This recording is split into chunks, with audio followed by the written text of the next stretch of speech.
Bonjour, chers étudiants, j'espère que vous vous portez bien. Alors, cette vidéo est dédiée pour la première année collège, première AC.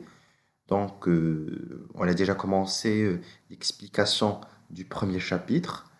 Pour les étudiants qui n'ont pas encore vu le cours, je vous invite d'accéder à ma chaîne.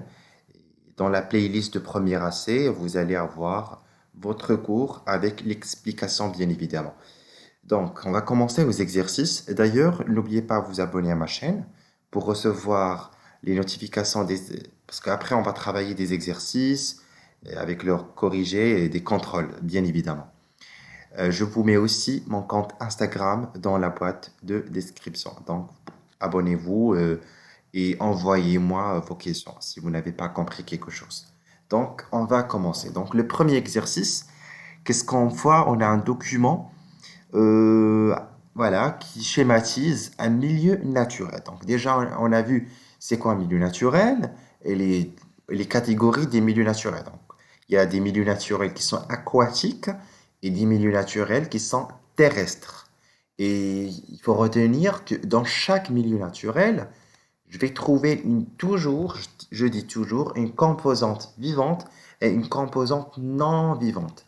La composante non vivante, il y a l'eau, par exemple, l'air, le sol, les roches, voilà, tout ce qui est non vivant. Tandis que la composante vivante, je vais trouver les êtres vivants, à savoir les animaux, les végétaux et les micro-organismes. Il faut retenir une chose, que au sein d'un milieu naturel, il y a plusieurs interactions. Donc je vais trouver les êtres vivants vont réaliser des interactions entre eux, d'une part, et d'autre part, ils vont réaliser des interactions avec leur milieu de vie.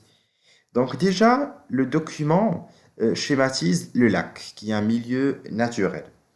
Et là, on a donc tous les êtres vivants qui vivent dans ce milieu naturel. Donc, la question est la suivante. On vous a dit le document A montre un milieu naturel.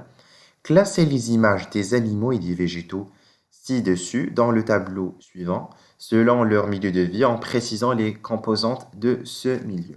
Très bien. Alors, on a un tableau, il faut le remplir tout simplement. Alors là, il y a l'état physique, c'est-à-dire est-ce que c'est solide, liquide, gazeux. La composante non vivante ou bien les constituants non vivants. Et ici, on a des êtres vivants, à savoir les végétaux, les animaux. Alors déjà, on va commencer par l'état physique. L'état physique des constituants non vivants. Alors, on reprend notre schéma. Alors, la composante non vivante, on a l'air, on a l'eau, on a le sol et on a les roches. OK? Donc, là, on va voir. Donc, tout simplement, l'air est toujours sous forme de gazeux, l'eau sous forme de liquide, le sol et les roches sont de forme solide. Donc, on reprend notre document. Alors, ici, je vais mettre solide, je vais mettre roche et sol. Liquide, ici, je vais mettre l'eau. Gazeux, et là, je vais mettre l'air, tout simplement. Donc, chaque constituant voilà, de la composante non vivante et son état physique. L'eau, d'accord, je vais mettre ici par exemple l'eau, d'accord, qui est non vivant, son état physique est liquide. L'air, ok, c'est une composante non vivante, son état physique c'est gazeux. Roche-sol, c'est une composante non vivante, son état physique est, est solide. Alors, tandis pour la composante vivante, on va commencer par les végétaux et on va reprendre notre document. Alors, parmi ces êtres vivants, on va trouver les végétaux. Alors, on a deux, donc les arbres et les plantes aquatiques. Donc, les arbres et les plantes aquatiques, ce sont des êtres vivants, ce sont des végétaux, tout simplement. Donc, ce que je vais faire, je vais les répertorier ici. Pour les animaux, je vais mettre papillon, gazelle, gendarme, oiseau, ver de terre, grenouille, criquet et l'ave du dytique. D'accord? Donc, et c'est comme ça. Donc, voilà. Donc, ce qu'il faut retenir, qu'il y a une diversité des milieux naturels. Donc, on va trouver plusieurs milieux naturels, à savoir aériens, terrestres, aquatiques, désertiques. Et dans chaque milieu naturel existent des êtres vivants. Donc, existent des animaux, des végétaux, des micro-organismes.